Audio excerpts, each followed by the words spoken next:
പരിശുദ്ധ പരമദിവ്യകാരുണ്യത്തിന് ആരാധനയും സ്തുതിയും പുകഴ്ചയും ഉണ്ടായിരിക്കട്ടെ. പരിശുദ്ധ പരമദിവ്യകാരുണ്യത്തിന് ആരാധനയും സ്തുതിയും പുകഴ്ചയും ഉണ്ടായിരിക്കട്ടെ. അച്ഛൻ ഇടയ്ക്ക് എപ്പോഴും പറയാനുള്ള സംഭവമാണ് എന്താണ്, ഉടമ്പടി ഹെവി ഡ്യൂട്ടി ചെയ്യണ സബ്ജക്റ്റാണെന്ന് പറയേ. പ്രാർത്ഥന പദ്ധതിയാണ് ഹെവി ഡ്യൂട്ടി എന്ന് വെച്ചാൽ വലിയ കാര്യങ്ങൾ ചെയ്യും. അപ്പം അത് അമ്മ പറഞ്ഞ എന്താണ്, അതാണ് അമ്മ പറഞ്ഞത്. ലുക്ക 1:49 എന്താ പറഞ്ഞത്? ശക്തനായവൻ എനിക്ക് പറഞ്ഞേ, ശക്തനായവൻ എനിക്ക് വലിയ കാര്യങ്ങൾ ചെയ്തിരിക്കുന്നു. അതുകൊണ്ടാണ് ഉടമ്പടി വലിയ കാര്യങ്ങൾ ചെയ്യുന്ന പ്രാർത്ഥനയാണ്. പക്ഷെ ചെയ്യണത് ആരായിരിക്കും? നമ്മളായിരിക്കത്തില്ല. 14:10 യോഹന്നാൻ്റെ സുവിശേഷം. എൻ്റെ പിതാവ് നിങ്ങൾ വസിച്ചുകൊണ്ട് അവൻ്റെ ജോലി പൂർത്തിയാക്കുകയാണ്. അതായത് നിങ്ങളൊന്ന് ചിന്തിച്ച് നോക്കിയേ, ഈശോ അവസാനം പറഞ്ഞ വാക്കെന്താണ്? ഈശോ അവസാനം പറഞ്ഞ വാക്കെന്താണ്? ഇറ്റ് ഈസ് അക്കംപ്ലിഷ്ഡ് എന്നാണ് പറഞ്ഞത്, അല്ലേ? യോഹന്നാൻ്റെ സുവിശേഷത്തിലില്ലേ 12:19-32 വായിച്ച മോളെ. യോഹന്നാൻ 19:32 ഇറ്റ് ഈസ് അക്കംപ്ലിഷ്ഡ്, എല്ലാം പൂർത്തിയായി, അല്ലേ? അങ്ങനെയല്ലേ ഈശോ പറഞ്ഞത്? യോഹന്നാൻ 19:30 യേശു വിനാഗിരി സ്വീകരിച്ചിട്ട് പറഞ്ഞു, എല്ലാം പൂർത്തിയായിരിക്കുന്നു. അവൻ തല ചായ്ച്ച് ആത്മാവിനെ സമർപ്പിച്ചു. കുറേ വാക്ക് അതിൻ്റെ അകത്തുണ്ട്. ഇതൊക്കെയാണുള്ളത്. യേശു വിനാഗിരി സ്വീകരിച്ചിട്ട് പറഞ്ഞു, എല്ലാം പൂർത്തിയായി, എല്ലാം പൂർത്തിയായി. പക്ഷേ എന്ത് പൂർത്തിയായി? ഒന്നും പൂർത്തിയായിട്ടില്ല. ഒരുത്തനും കൂടെ നിന്ന് ഏറ്റവും റൈറ്റ് ഹാൻഡ് എന്ന് പറഞ്ഞൊരു മനുഷ്യൻ ഇപ്പോൾ ഉണ്ടായിരുന്നു കൂടെ. നിൻ്റെ കൂടെ കാരാഗ്രഹത്തിൽ വരാം, ആനകൂനം എന്നൊക്കെ പറഞ്ഞ് ഭയങ്കര ഡയലോഗൊക്കെ പറഞ്ഞ ആൾ 4 കാലേ വീണ് ഓടിയിട്ട് ചില ആൾക്കാർ ഓട്ടോറിക്ഷ പിടിച്ചാൽ പോയിരിക്കണം. ഇപ്പോൾ കണ്ടിട്ടില്ല ഒരെണ്ണത്തിനെ. പാവപ്പെട്ട അമ്മ മാത്രമേ ഇപ്പോൾ നിൽക്കുന്നുണ്ട്. പിന്നെ അതിൻ്റെ പേര് കുറച്ച് എടുത്തിമാർ, ആ അക്കൗണ്ടിൽ കുറച്ച് എടുത്തിമാർ നിൽപ്പുണ്ട്. എല്ലാവരും പോവുകയാണ്, തീർന്നേ, ഒന്നും പൂർത്തിയായില്ല. ഈ അണ്ണന്മാരെ കൊണ്ടാണ് സഭ സ്ഥാപിക്കാൻ പോണത്. വല്ലതും നടക്കുക? ഒന്നും നടക്കത്തില്ലേ? നമ്മുടെ ജീവിതത്തെ നോക്കുമ്പോൾ ഒന്നും നടക്കത്തില്ലെന്ന് ഉറപ്പാവും. പക്ഷേ ഈശോ പറയും എല്ലാം നടക്കുമെന്ന്, എല്ലാം പൂർത്തിയാകുമെന്ന് വെച്ച് കഴിഞ്ഞാൽ അതായത് ഈശോയുടെ ആ കോൺഷ്യസ് എങ്ങനെ വർക്ക് ചെയ്യണമെന്ന് അറിയാമോ? ഈശോ പണ്ട് ഇത് പറഞ്ഞിട്ടുണ്ട്. ഈശോക്ക് വല്ലാത്ത വിശ്വാസമാണ് അപ്പായിൽ. എന്താ, അപ്പ പൂർത്തിയാക്കുമെന്നുള്ള പ്രീസപ്പോസിഷനിലാണ് ഈശോ എല്ലാം പൂർത്തിയായെന്ന് വിശ്വസിക്കണത്. പ്രത്യാശയാണ് ഈശോ വിശ്വാസമായിട്ട് പ്രകടിപ്പിക്കുന്നത്. അപ്പം ഇതെല്ലാം കാര്യം ഇപ്പോഴത്തെ സിറ്റുവേഷനിൽ ഒരുത്തൻ ആത്മഹത്യ ചെയ്ത് തൂങ്ങിച്ചത്തല്ലേ, ഒരുത്തൻ തടി തപ്പിയെന്ന് പറയാം. അവിടുന്ന് എല്ലാ അണ്ണന്മാരൊക്കെ ബർക്കോസൊക്കെ തുണിയൊക്കെ ഉരിഞ്ഞാൽ ഓടിക്കളഞ്ഞിരിക്കണം. ഒരു പിടിയും കിട്ടിയില്ല. ഈ രാജ്യത്ത് പോലും കാണത്തില്ല ആ മനുഷ്യനെ. യവനെ തിരിച്ച് വിളിച്ച് കർത്താവ് സുവിശേഷം എഴുതിക്കും ആദ്യത്തെ. മനസ്സിലായില്ലേ? നിങ്ങളത് മനസ്സിലാക്കണം. ഒരു ട്രാജഡി കണ്ടുവന്ന് എല്ലാം തീർന്നെന്ന് പറയത്തില്ല. എല്ലാം എന്ത് ട്രാജഡിയിലാണ് നിൽക്കണമെങ്കിൽ, ഇപ്പം നിങ്ങളുടെ വീട് ജപ്റ്റ് ചെയ്ത് പോയെന്ന് തന്നെ വിചാരിച്ചോ, പക്ഷേ നിങ്ങൾ പറയണം ഞാൻ പുതിയ വീട്ടിൽ താമസിക്കും. എന്താ കാര്യം? എൻ്റെ പിതാവ് എനിക്കത് ക്രമീകരിച്ച് തരും. കാര്യം ഇത് എപ്പോഴും ട്രാജഡി വന്ന മാക്സിമം ട്രാജഡിയിലാണ് ഈശോ പറയണത്. എന്താണ്? 19:30 എല്ലാം പൂർത്തിയായി. എല്ലാം പൂർത്തിയായെന്ന് പറയണത് എല്ലാം പൂർത്തിയാക്കുന്നവനിലുള്ള ആഴമായ വിശ്വാസത്തിലാണ്. എന്നിട്ട് അവൻ പറഞ്ഞാണ്, അവനെന്ത് ചെയ്ത്? അത് പറഞ്ഞിട്ട് അവൻ തല ചായ്ച്ചു, തൻ്റെ ആത്മാവിനെ സമർപ്പിച്ചു. സമർപ്പിക്കണ ആരിലാണ് സമർപ്പിക്കണത്? ദൈവത്തിലാണ് സമർപ്പിക്കണത്. ടോട്ടലായിട്ട് എല്ലാം കൊളാപ്സായി. എല്ലാം കൊളാപ്സാകുമ്പോഴും അവസാനത്തെ അൾട്ടിമേറ്റ് ഓപ്ഷൻ പോലെ പിതാവിൻ്റെ തൃക്കരങ്ങളിലേക്ക് എല്ലാം അലങ്കോലപ്പെട്ട് എല്ലാം ചിന്ന ഭിന്നമായി നമ്മുടെ കയ്യിൽ നിന്ന് വിട്ടുപോകുമ്പോഴും അവസാനം ഈശോ എല്ലാം കൂടി സ്വരുക്കൂട്ടിക്കൊണ്ട് പിതാവിൻ്റെ തിരുസ്ഥനിൽ സമർപ്പിക്കും. ആ വാക്കുകളെല്ലാം ഭയങ്കര ഇടിവെട്ട് വാക്കുകളാണ്. എന്ന് വെച്ച് കഴിഞ്ഞാൽ ഒരു ഭൂമിയിൽ ഒരു മനുഷ്യാവതാരത്തിന് ചെയ്യാവുന്ന മാക്സിമം വിശ്വാസമാണ്. ഈശോ പണ്ട് പറയുമായിരുന്നേ, നിങ്ങൾ ഈ കുർബാനയെക്കുറിച്ച് സ്ഥാപിച്ചപ്പോൾ ഈശോ പറയാറുണ്ട് 6:32 വായിച്ചേ. ശ്രുതികട്ടെ ശ്രുതികട്ടെ ശ്രുതികട്ടെ ശ്രുതികട്ടെ ഹല്ലേലൂയ. യോഹന്നാൻ 6:32. യേശു പറഞ്ഞു, ഞാൻ നിങ്ങളോട് പറയുന്നു, മോശയല്ല നിങ്ങൾക്ക് സ്വർഗത്തിൽ നിന്ന് അപ്പം തന്നത്, എൻ്റെ പിതാവാണ് സ്വർഗത്തിൽ നിന്ന് നിങ്ങൾക്ക് യഥാർത്ഥമായ അപ്പം തരുന്നത്. അതായത് നടന്ന ഒരു കാര്യമാണ്. അതിനെ അതായത് അതിൻ്റെ പോസ്റ്റ് റിപ്പോർട്ടിങ് നടക്കുമ്പോൾ പിതാവായ ദൈവമാണ് മന്ന അപ്പം കൊടുത്തത്, പണ്ട് സ്വർഗത്തിന് ആകാശത്തിന് അപ്പം കൊടുത്തത്. എന്നിട്ട് അത് മോശ തന്നതാണെന്നാണ് അവർ കരുതിയിരുന്നത്. എന്നിട്ട് ഈശോ പറയും, എൻ്റെ പിതാവാണ് നിങ്ങൾക്ക് അപ്പം തന്നത് എന്ന് പറഞ്ഞിട്ട് പിന്നീട് ട്വിസ്റ്റ് ചെയ്തിട്ട് പറയും, എൻ്റെ പിതാവാണ് യഥാർത്ഥത്തിലുള്ള അപ്പം തരുന്നതെന്ന് പറയും. തരുന്നത് എന്ന് വെച്ചാൽ എല്ലാം പൂർത്തിയായെന്ന് പറഞ്ഞാൽ അത് ആ വചനങ്ങൾ നമ്മൾ ഇങ്ങോട്ട് കട്ട് ആൻഡ് പേസ്റ്റ് ചെയ്ത് കഴിഞ്ഞാൽ സംഭവിക്കാൻ പോകുന്ന കിട്ടുന്ന വചനം എന്താണ്? എല്ലാം ഒന്നും പൂർത്തിയായില്ലെങ്കിലും എൻ്റെ പിതാവ് എല്ലാം പൂർത്തിയാക്കും. ഈ വിശ്വാസത്തിൻ്റെ ഒരു ബയോളജി അതാണ്. വിശ്വാസത്തിൻ്റെ ഒരു ജീവശാസ്ത്രം, ഇതെങ്ങനെയാണ് വർക്ക് ചെയ്യണത്. അല്ലെങ്കിൽ നമുക്ക് വേണേൽ കെമിസ്ട്രി എന്ന് വിളിക്കാം. വിശ്വാസത്തിൻ്റെ ഒരു കെമിസ്ട്രി അതാണ്. അതായത് ഒന്നും പൂർത്തിയാകുന്നില്ല, അലങ്കോലപ്പെട്ട് കിടക്കുകയാണ്. എന്നിട്ട് അതിലേക്ക് പിതാവിനെ കക്ഷി ചേർക്കും.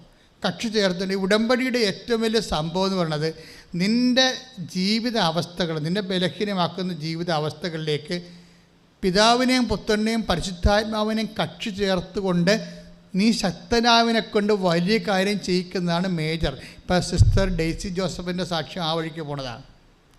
സിസ്റ്റർ ഡെയ്സി ജോസഫ് ഒരു സൈക്കോളജിസ്റ്റാണ്, സൈക്കോ കൗൺസിലിംഗാണ്. അതായത് അവർ സൈക്കാട്രിയും കൗൺസിലിംഗും ഉള്ള ഡോക്ടറാണ്. അവരുടെ സാക്ഷ്യം എന്ന് പറയണത്, അവർ പറയണ ഇതാണ്, ഞാൻ എപ്പോഴും എൻ്റെ അമ്മയോട് പറയും, അമ്മേ എനിക്ക് കൃപാസനം മാതാവിൻ്റെ ഒരു നല്ല സാക്ഷിയായി മാറണം. കൃപാസനം അമ്മയുടെ പ്രത്യക്ഷീകരണത്തിൻ്റെ വലിയ സാക്ഷിയായി അതിങ്ങനെ ആൾക്കാർ പ്രാർത്ഥിക്കുന്ന സിസ്റ്റർ കേട്ടിട്ടുണ്ട്. സിസ്റ്റർ ഇവിടെ വന്നിട്ടില്ല, സിസ്റ്റർ കേട്ടിട്ടുണ്ട്. പക്ഷേ ഇത് പറഞ്ഞ് 7 ദിവസം കഴിയുമ്പോൾ ഷുഗറിൻ്റെ ടെസ്റ്റിന് വേണ്ടി സിസ്റ്റർ ഹോസ്പിറ്റലിൽ അഡ്മിറ്റ് ആവും. അപ്പോഴാണ് സിസ്റ്ററിന് മനസ്സിലാകണത് അവരുടെ ഉദരത്തിലൊരു മുഴ വളർന്നു നിൽപ്പുണ്ടെന്ന്.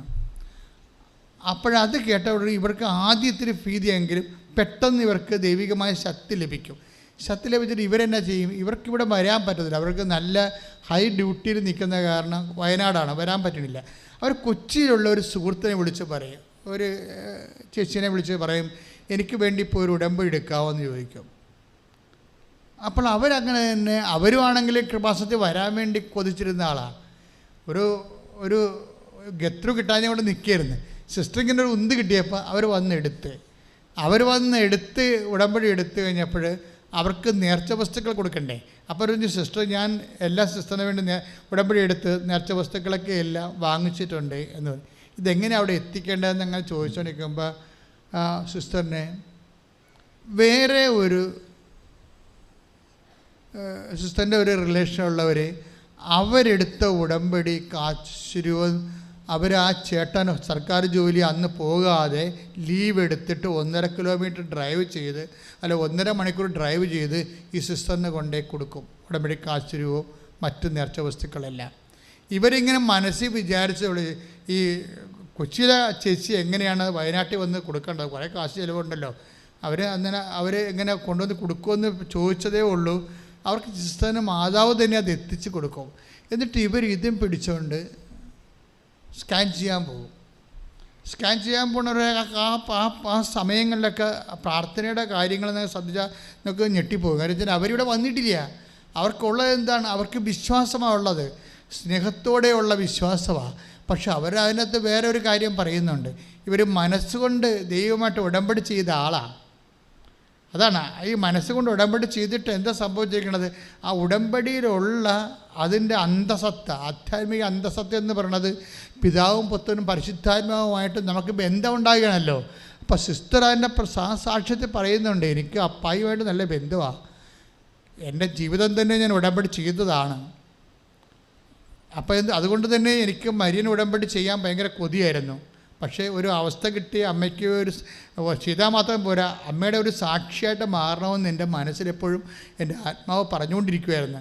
അപ്പോൾ ഞാൻ പിതാവും പുത്രനും പരിശുദ്ധാത്മാവും തൃത്വൈക ദൈവം എൻ്റെ ഉള്ളിൽ വസിക്കുന്നുണ്ട്.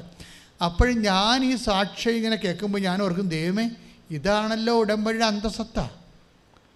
അപ്പോഴെന്ന് വെച്ചാൽ നമ്മൾ ഉടമ്പടി ചെയ്യുമ്പോൾ നിങ്ങളോർക്കും അമ്മയുടെ മധ്യസ്ഥത്തിൽ നമ്മൾ ഈശോനെ ഉടമ്പടി ചെയ്യുന്നുണ്ടെങ്കിൽ ബൈ ഇഫക്റ്റ് സംഭവിക്കുന്ന തൃത്വൈക ദൈവത്തിൻ്റെ സന്തതമായ സാന്നിധ്യമാണ്.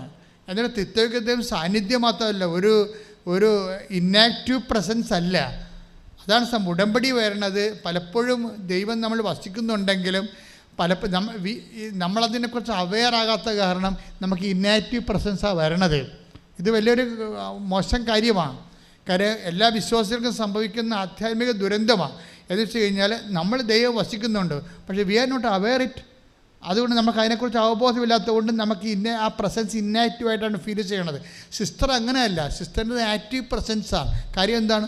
അവരതിൻ്റെ അകത്ത് ഇൻവെസ്റ്റഡാണ് ആ വിഷയത്തിൽ. അതുകൊണ്ട് അവർ മനസ്സിൽ വിചാരിച്ചപ്പോൾ തന്നെ ഉടമ്പടി കാശുരൂപം അടുത്ത് എത്തിക്കഴിഞ്ഞിട്ട് ഇവർ ഒരു കയ്യിൽ കൃപാസനം പത്രം, ഒരു കയ്യിൽ കൃപാസനം കാശുരൂപം, ഇതൊക്കെ പിടിച്ചാണ് ഈ ഡോക്ടർ സിസ്റ്റർ സ്കാനിങ് റൂമിലേക്ക് കയറണത്. അവിടെ അപ്പം വിളിച്ച് പറഞ്ഞായിരുന്നു, 84 വയസ്സുള്ള അപ്പം പറഞ്ഞ, മകളെ, നിൻ്റെ പേരിൽ ഞാൻ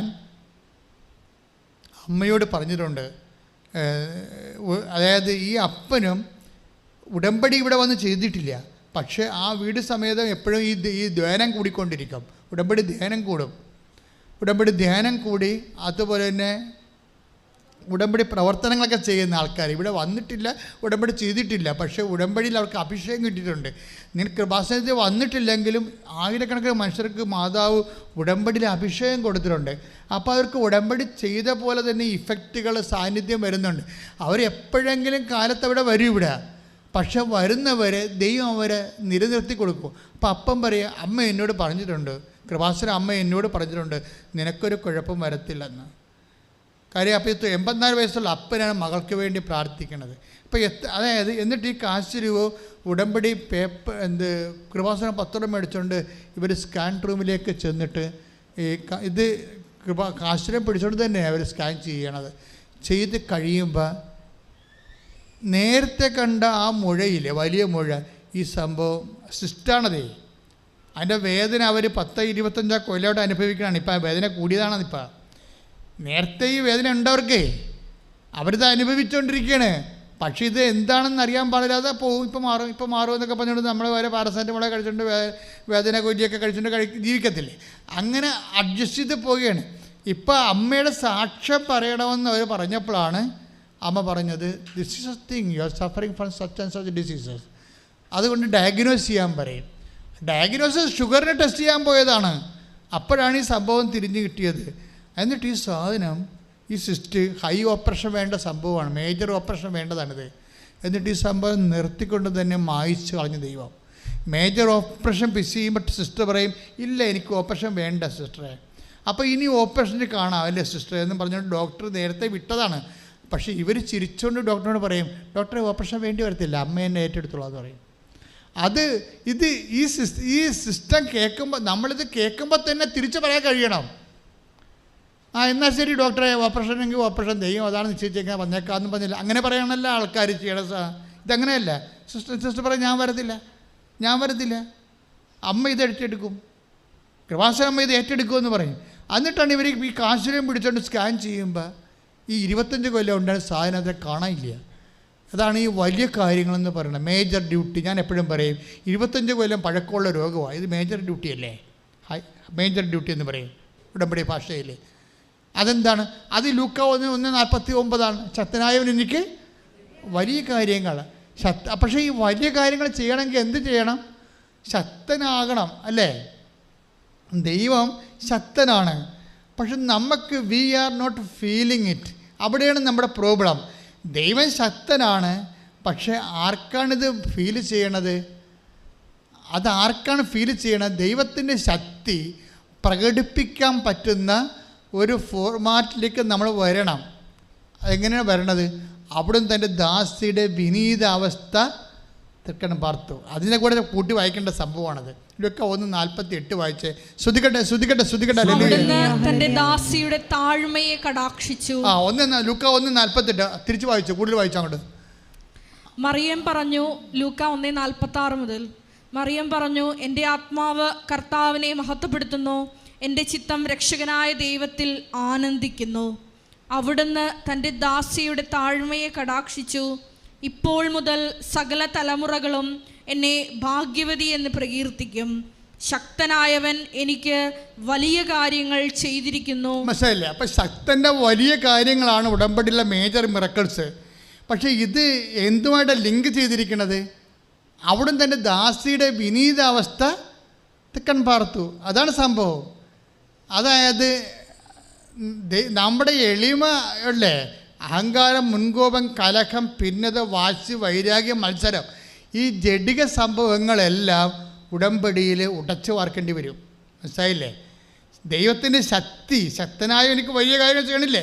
അപ്പോൾ ദൈവത്തിൻ്റെ ശക്തി നമുക്ക് പ്രകടമാകണമെന്നുണ്ടെങ്കിൽ ദൈവത്തിൻ്റെ ശക്തി പ്രകടമാകുന്ന ഒരു മാനസിക ആത്മീയ അവസ്ഥ നമ്മൾ പുനഃക്രിയേറ്റ് ചെയ്യണം. അവിടെയാണ് ഉടമ്പടി അനുതാപത്തിലേക്ക് നിങ്ങളെ കൊണ്ടുവരുന്നത്. 2 ആഴ്ച കൂടുമ്പോൾ കുമ്പസാരിക്കണമെന്നൊക്കെ പറയത്തില്ലേ? അതിൻ്റെ ഉദ്ദേശം കത്തോലിക്കരാണെങ്കിൽ അങ്ങനെ ചെയ്യണം. എന്താ ഉദ്ദേശിക്കണമെന്ന് ചോദിച്ചാൽ, നമ്മൾ സാധാരണ നിങ്ങളുടെ കുമ്പസാരം പോലെ ലൈറ്റ് കുമ്പസാരമല്ല ഉദ്ദേശിക്കുന്നത്. അതായത് ഈ ശക്തനായവനെ കൊണ്ട് വലിയ കാര്യങ്ങൾ ചെയ്യാൻ പറ്റുന്ന രീതിയിൽ നമ്മൾ എളിമപ്പെടുത്തുന്ന ഒരു നടപടിക്രമമായിട്ട് നിങ്ങളുടെ കൺഫെഷൻ ഏറ്റുപറച്ചിൽ വരണം. അതുകൊണ്ട് നിങ്ങൾ സംസാരിക്കാത്ത വ്യക്തികളുണ്ടാകാം. ചിലപ്പോൾ അവരുടെ കയ്യിലായിരിക്കും കുഴപ്പം. അവരുടെ കയ്യിലാണ് കുഴപ്പമെന്ന് കർത്താവിനോട് നമുക്ക് പറയാൻ പറ്റത്തില്ല. ഭർത്താവിനോട് പറയാൻ പറ്റും, പക്ഷെ കർത്താവ് ചില സാധനം ഏറ്റെടുക്കത്തില്ല. കാര്യം എന്താണെന്ന് വെച്ച് കഴിഞ്ഞാൽ 5:23 മത്തായി 5:21 വായിച്ചേ. ശ്രുതികട്ടെ ശ്രുതികട്ടെ ശ്രുതികട്ടെ ശ്രുതികട്ടെ. ഹല്ലേലൂയ ആരാധന. മത്തായി 5:23. നീ ബലിപീഠത്തിൽ കാഴ്ചയർപ്പിക്കുമ്പോൾ നീ ബലിപീഠത്തിലെ കാഴ്ചയർപ്പിക്കുമ്പോൾ നിന്റെ സഹോദരന് നിന്നോടെന്തെങ്കിലും വിരോധമുണ്ടെന്ന് അവിടെ വെച്ച് ഓർത്താൽ കാഴ്ചവസ്തു അവിടെ ബലിപീഠത്തിന് മുമ്പിൽ വെച്ചിട്ട് പോയി നിന്റെ സഹോദരനോട് പിന്നെ വന്ന് കാഴ്ചയർപ്പിക്കുക. അത് വിഷയം. ഉടമ്പടിയുടെ മെയിൻ സംഭവമാണത്. അതായത് നിങ്ങൾക്ക് അങ്ങോട്ട് പരിഭവം ഉണ്ടാകുന്നത് തീർച്ചയായിട്ടും നമ്മൾ റെക്ടിഫൈ ചെയ്യണം.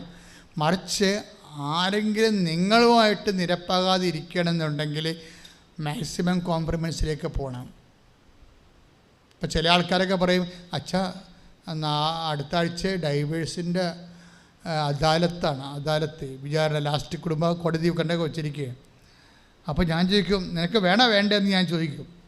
അപ്പോൾ പറയും എനിക്ക് വേണ്ട എന്ന് പറയും.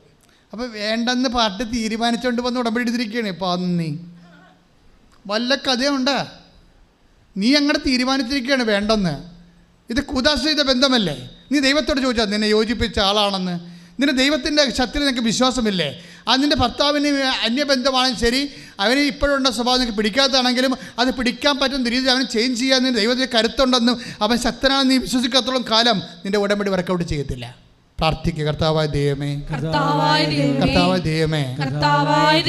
മാക്സിമം എളിമപ്പെട്ടുകൊണ്ട് ശക്തനായ ദൈവത്തിന്റെ ശക്തി എന്നില് പൂർണ്ണ തോതില് പ്രവർത്തിക്കാൻ എന്റെ നിലപാടിനെ, എന്റെ സമീപനങ്ങളെ അങ്ങ് സുവിശേഷ വിഹിതമായി പുനഃക്രമീകരിക്കണമേ. സുവിശേഷ വിഹിതമായി പുനഃക്രമീകരിക്കണമേ. ശ്രുതികട്ടെ. യേശുവേ നന്ദി. Hallelujah hallelujah.